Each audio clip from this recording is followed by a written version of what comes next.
welcome to the What's Up News Network, being broadcast from Panama City Beach, Florida, home of the world's most beautiful beaches. And according to TripAdvisor, Panama City Beach, Florida ranks number 2 in the world as an emerging destination. Please subscribe to our channel by clicking on the red button just below the picture. Before we get started with the message, I would like to send my condolences to the families of the FBI Special Agents Daniel Alfin and Laura Schwarzenberger, who died in Sunrise, Florida, shooting Tuesday. These two agents devoted their careers to investigating crimes against children.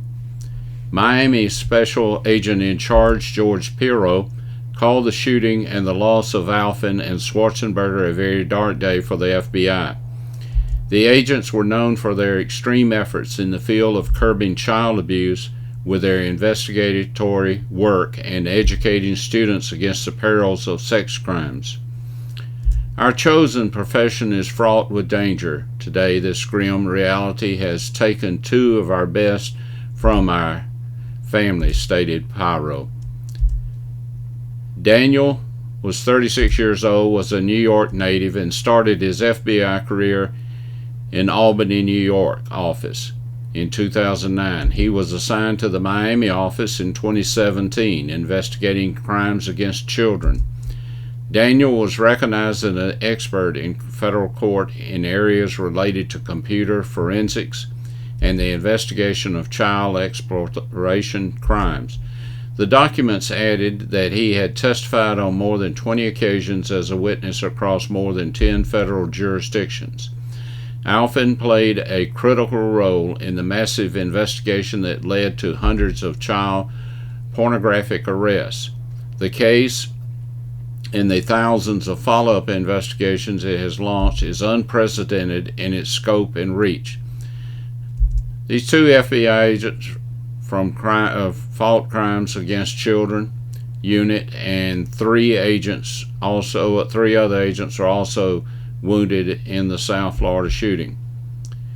The case involved Playpen. This is described by authorities as a highly sophisticated global enterprise dedicated to the sexual exploration of children, organized by a members-only website that operated in the dark web. Alfin and his team investigated results in the arrest of at least 350 people based in the United States, the prosecution of 25 producers of child pornography, the arrest of 51 hands-on abusers, and the identification and rescue of 55 American children. Abroad, the investigation led to 548 arrests and the identification and rescue of 296 sexually abused children. Laura was from Pueblo, Colorado. She joined the FBI in 2005 and was assigned to the Albuquerque, New Mexico office. She has served the Miami office since 2010. She worked on cases of crimes against children for more than 7 years. Laura's scope of work included other sex crimes. Both Laura and Daniel leave behind a spouse and children. The shooter was identified as David Lee Huber, who took his own life. According to former co-workers, Huber had mental and anger issues. The agents were killed while trying to serve federal warrants, and serving warrants and handling domestic issues is the most dangerous time for law enforcement officers. These agents devoted their lives to protecting our children. Satan won this round, but the battle is not over. You've heard me rail against the media and social media. And here I am on social media trying to get you to believe what I say has some value. You might ask, what credentials do I possess to make you think that I have something of value, when the only thing I have is a birth certificate that shows I was born April the 6th, 1942. And if I make it to April the 6th of this year, I'll be 79, which gives me some standing because I am now considered an elder. You might have heard the old saying, When you get too old to do bad things, you can start giving good advice. My parents and grandparents tried to give me good advice, but it was not until I was in my mid-20s that I realized that my parents were not as out of step as I had thought they were. Several years ago, after I graduated from Cave Spring High School, I had an occasion to meet with my former principal, Gene Toulouse. By that time, my best friend in high school, Joe Gossett, was commander of the Georgia State Patrol Post, and I was chief of police. Mr. Toulouse said that he had visions of bars when Joe and I were in high school, but he thought we would be on the other side of them. By the grace of God and many prayers, we did not end up on the wrong side, although there was one time I thought we were. In 1960, Tommy White, Joe Gossett, and I decided to spend a week in the Blue Ridge Mountains. We rented a cabin near Lake Winfield Scott, which is part of the Chattahoochee-Oconee National Parks. We were in Tommy's bright red 1954 Ford, which happened to be registered to his mom, who was a house mother at the University of Georgia in Athens. On the first day, we decided to rent horses. Unfortunately, Tommy ran into a tree limb with a hornet's nest on it, and the horses went crazy and threw the riders off. We did not realize until later that Tommy had lost his wallet containing his ID and driver's license. The next day we searched, but we could not find it. We decided we had enjoyed horseback riding long enough, so we decided to go to Brasstown Ball, which is the highest point in Georgia. It's 4,784 feet above sea level. When we got to the top, we could see 4 states: North Carolina, South Carolina, Tennessee, and of course Georgia we were in. It was gorgeous. At that time, the road was narrow and unpaved. About halfway down the mountain, we sideswiped another vehicle. It turned out to be a funeral director and his family from Augusta, Georgia. I had to walk several miles to the foot of the mountain until I found a house that had a phone. I called the Union County Sheriff's Office, and it was about an hour before the sheriff himself arrived. He was driving a 1957 black Ford with flipper hubcaps, a cage back seat with shotgun and rifle mounted on the cage that separated the front and back seat. I got to ride in the back. We tried to explain to the sheriff that we lived in Cave Spring, Georgia. The car was registered to Tommy's mother, who lived in Athens, Georgia, and her last name was not White. Tommy could not produce a driver's license, so the sheriff, probably rightly so, thought we had stolen the car. So all 3 of us ended up in the back of the sheriff's car, and he transported us to Union County Jail. The sheriff and his wife were very nice, and we were released after he verified the car was not stolen. I've done a lot of foolish things in my life, made a lot of mistakes. My dad was the one that handed out discipline, and I did not get near as much as I deserved. My dad would tell me what I could not do, and I would try to figure out the best way to get around what he had told me not to do and to do it without being caught. My mom, on the other hand, would say that I knew right from wrong. She knew I would not disappoint her. That message stopped me from doing many things that I knew were wrong. I did not want to disappoint my mom. On the lighter side, my cousin Mary Jane Smith was married to Bobby Joe Smith, and according to Mary Jane, Bobby Joe would get mean when he was drinking, which was most of the time, and he would beat her. One day after he had given her a busted lip, she went to the Cave Spring pharmacy and tried to buy some arsenic. Gail, the young pharmacist, said, "May I ask what you will be using the arsenic for?" Mary Jane said, "I'm going to give it to my husband." Gail said, "Oh no, I can't give arsenic to kill your husband." "Who is your husband?" "It's Bobby Joe Smith. I think you were married to him at one time." Gail said, "Did you want that in powder or liquid form?" Some of my Yankee friends think all Southerners, most rednecks, use first and middle names. Bobby Lee, Jimmy Jack, Bobby Joe, Mary Lou, Betty Jean, and so forth. The middle name was often used by our moms to give us notice when we should be home.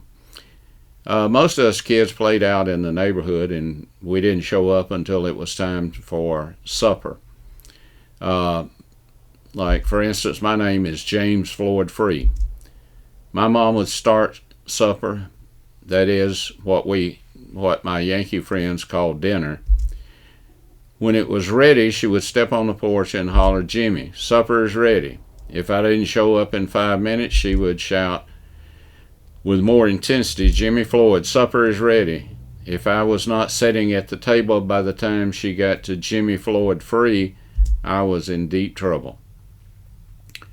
Well, back to some more serious stuff. I'm worried about President Biden.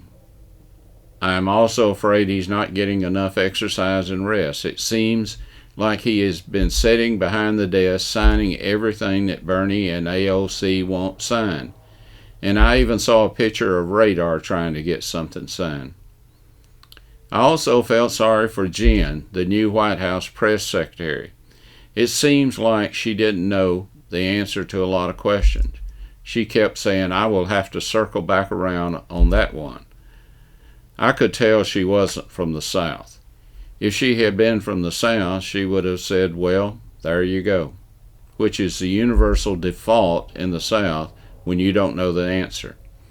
I hope she doesn't get dizzy and fall. I noticed she didn't have her mask on in the picture, so maybe she was just sucking in too much air.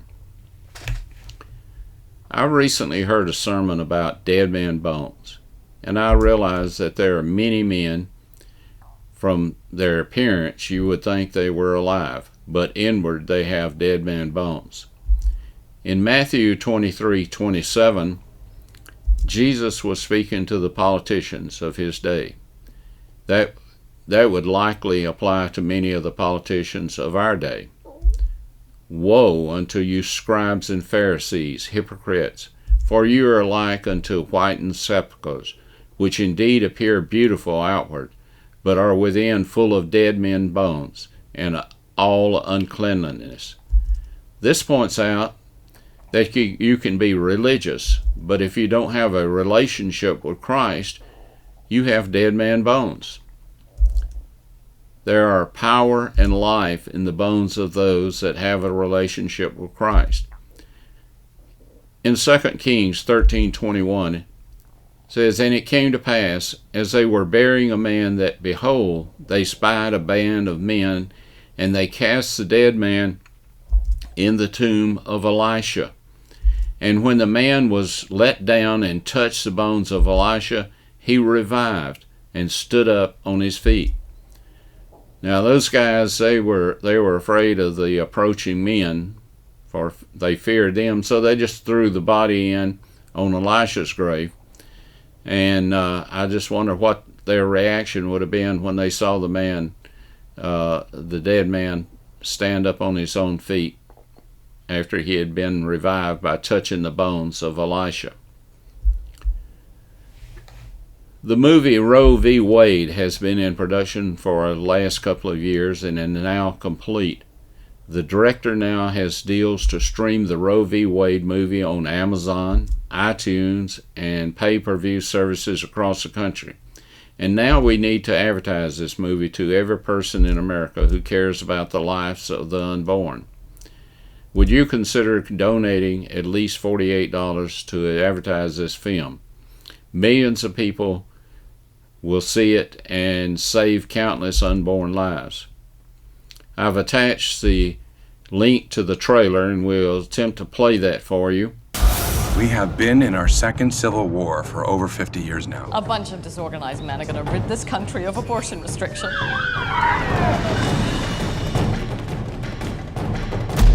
Doctors must protect life.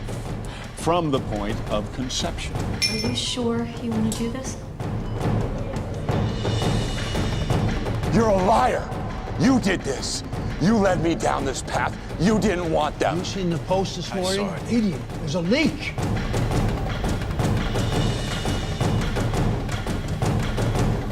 They've got Hollywood on their side. This is a conspiracy. Today, my mommy killed me. We found a girl in Texas. We'll give her a pseudonym. Call her Jane Roe. We found the right pregnant girl and the lawyers we could control. When you see a kid out of law school get to argue to the highest court in Texas, we want to rally behind the women's movement to get the TV media on board. What he's trying to say is I am the first Negro woman to graduate Harvard Medical. Faith in God, respect for his law. You should join us. I promise you'd have more freedom. But we weren't Jewish, so we didn't say anything.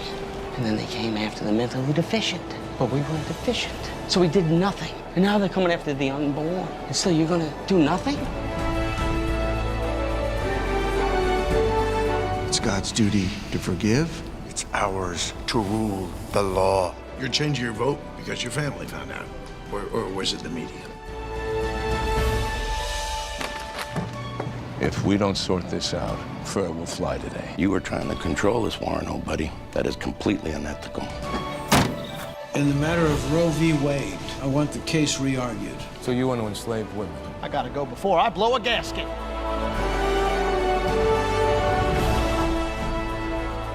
We got the majority. We're gonna win. This is beyond the authority of the Supreme Court. We are the law of the land. These girls should not be put through the pregnancy and should be entitled to an abortion.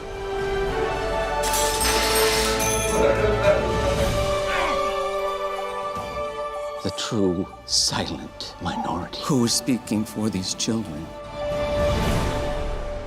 We will hear arguments in Roe against Wade. We have a responsibility to protect children, whether born or unborn. They are defenseless. Perhaps you have been struggling with things in the last year or maybe this year. The virus has affected almost everyone in some way. Some have lost loved ones, others have lost their business or their job, or you might be uncertain what the future holds for you in 2021. To say in 1992, Pastor Lawrence Chewing, Jr. had a lousy year. His father had just died. Several things were going wrong, and just everything seemed to be the wrong way. When he received a call that his wife, who was expecting, had been rushed to the hospital. When he arrived in the hospital, his wife said, "Lawrence, we have lost the baby." It was a little boy. Lawrence asked the nurse if he could see the baby, and the nurse brought the little boy in on a pillow. Lawrence said he picked up the child in his palm of his hand, and he cried out, "Lord, what are you trying to tell me?" He and his wife were distraught. Lawrence decided to take 6 months leave from his church, and during that time he would go to the basement and play the piano. One day he was playing a tune he had never heard. He was led to scriptures in Hebrews 6:19, which I will read, which hope we have as an anchor of the soul, both sure and steadfast, which entereth into that within the veil. Now I think anchor is mentioned about 4 times in the scriptures, and 3 of those times it's referring to a physical anchor on a boat or ship. With that, the great song, "The Anchor Holds," was born. And Lawrence soon had many people recording the song. If you're going through a rough spot, I recommend you listen to "The Anchor Holds."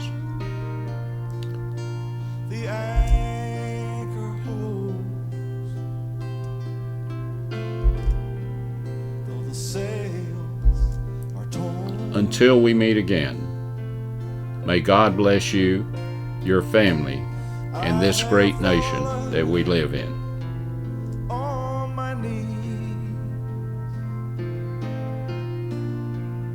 as I face the raging seas, the anchor holds in spite of the storm.